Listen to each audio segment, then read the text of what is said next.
Are you old enough to remember those blissful days before the emergence of the internet? You know, that time before online hustle culture became a thing and we all still had pointless creative hobbies for fun? Yes, for fun. For those of you coming into existence during the internet era, the concept of having fun used to be a thing us oldies were able to experience.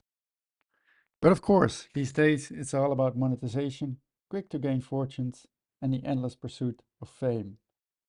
Thus, in this episode of the JC Luck podcast, we are going to talk about why we need to bring back those pointless creative hobbies.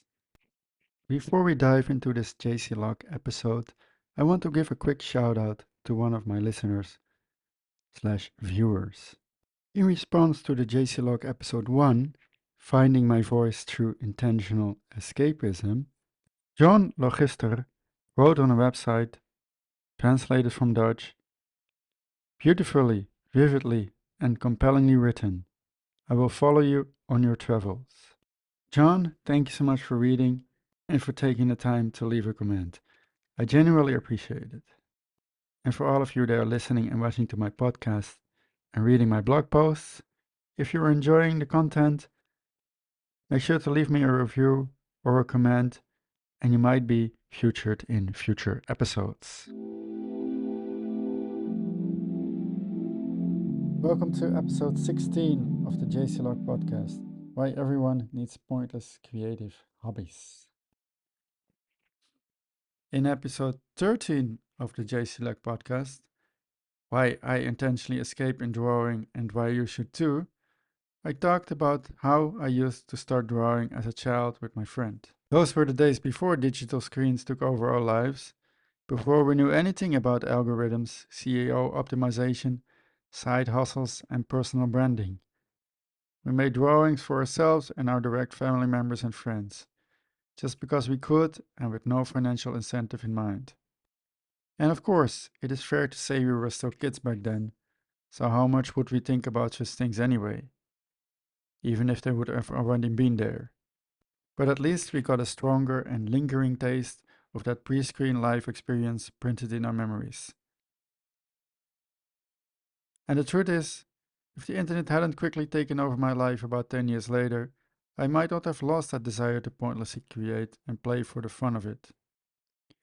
Instead, a constantly widening gap started to split my creative, fun-loving brain from my money and success-driven conscience. It was the internet that quickly turned every hobby and interest into a possible career path or a path to fame. Drawing? Why not do it during a live stream to earn money? Gaming? You can live stream that as well to earn money. Staying healthy? Turn that into a fitness coaching business. Reading books? Why for fun and not for self-improvement? And while you're at it, park a brand new Lamborghini next to your bookshelf as well. Music and dancing? Why not show it in TikTok videos? Because it allows you to earn money, money, money. How the modern digital world slowly drained my creativity. As that urge to undertake creative activities for profits and success increased, I found myself less and less creating for the fun of it. For a slight period before that started to happen, I had switched my creative focus on writing instead of drawing. I discovered it suited me so well that I started to pursue a career in it, and I quickly found myself successfully writing for income. Almost as soon as that happened, my creative writing days almost completely came to an end. Instead of writing the usual stories about funny gnomes, it became sales pitches for the latest fashion items or e-commerce businesses. And when I did end up writing something non-client related, I wanted it to be blog posts or columns on the net, with the intention of being discovered. There's nothing wrong with that per se, but if you create with only that incentive in mind, you are constantly self-evaluating. Instead of enjoying the process and the result of your creation, you start to ask yourself questions like, is this providing value to my readers? Am I using the right SEO keywords? Am I not wasting my time? These kind of questions push you into a performance direction instead of a creative one, ultimately changing the outcome of your artistic pursuits. Try to write something purely for yourself and something for the public to spot the differences in outcomes. This process of constantly being on and constant self evaluation, in which even your leisure time needs to prove something, can be mentally draining. And not only is it mentally draining, it also drains your creativity. In fact, from my experience, I even started to notice I couldn't enjoy other people's works of art anymore. For example, I used to read a lot of books, but even that I hardly do anymore these days. I see that as a huge and painful loss. How pointless hobbies restore lost creativity. Pointless hobbies are not work.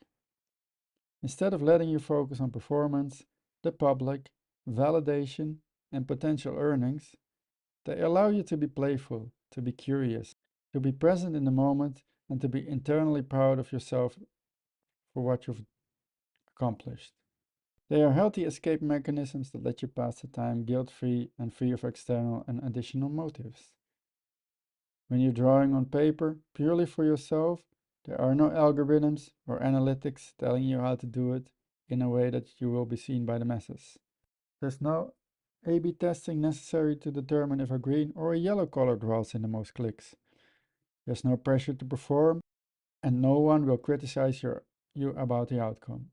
It's just you and the paper, focused and with full attention. Unknowingly, the hours pass, precious hours, in which you are enjoying the moment and the magic of creation in its purest form. Why we should create more and consume less. It is easy to lose ourselves in passive forms of entertainment, like binge watching the latest Netflix series or doom scrolling.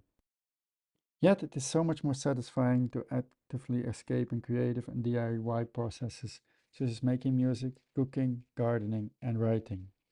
Such processes might cost a bit more energy, but the return on investment balances it out.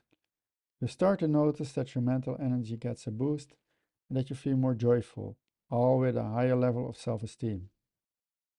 And yes, I get it. But what if I'm an aspiring artist, working hard to make it in my field of creative expertise? Are you telling me I need to set my ambitions aside and start doing something else? Don't worry. Of course, there's no need to feel bad about such a pursuit. After all, if you are a skilled artist, we all wouldn't want to miss out on your creations. However, you do need to make sure you draw boundaries between what you create for work and what you create for relaxation and escapism purposes. There needs to be a balance because otherwise you will end up not enjoying both sides of the coin anymore. Focus too much on the performance part of your creative endeavor, and you will find yourself having less time, energy, and motivation to do it as a hobby as well. Separate hobby from craft. In order to help keep that important balance, I advise you to separate your pointless hobby from your work oriented craft. There are plenty of activities that fill up both sides of the coin. For example, if you are writing all day for work, chances are you might not want to do it at night for leisure purposes as well. Perhaps, depending on your interests, you can complement the writing process with drawing or painting at night. Or you can escape by reading an immersive novel from another author. And if you are a musician, you can study and enjoy a style of dancing. Or if you are involved in making pottery and ceramics for your shop, you can use your creations for decorative interior design purposes or outside gardening activities. But always remember, your hobby does not need to justify its existence. Your essays don't need to become content. Write a diary as a time capsule of your life instead of a memoir, and privately read it again years later, full of wonder and hit by memories about what you felt back then. What kept you busy, what had you worried, and what made you happy. Your drawings don't need to end up in a museum. Hang them on your own walls, or place them in a folder and scroll through them occasionally to fill your mind with pride and joy about what setting you were able to make come to life on the paper. Your passion for singing does not have to turn into a career. Do it in the shower or during a karaoke night with friends, but always with that familiar saying in mind. sing and dance like nobody's watching. It is time to reclaim your pointless hobby. When in doubt, ask yourself the following things. Does what I'm doing capture my full, in the moment attention? Does it calms me down or makes me relax?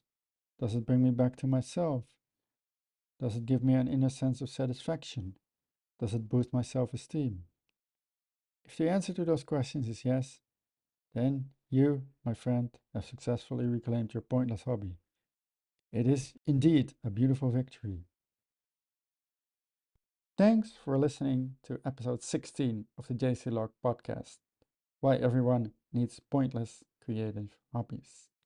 If you got something valuable out of it, it would mean a lot if you followed the podcast, left a review, or shared the episode with someone who might enjoy it too. You can find all the links, resources, and additional context in the accompanied descriptions.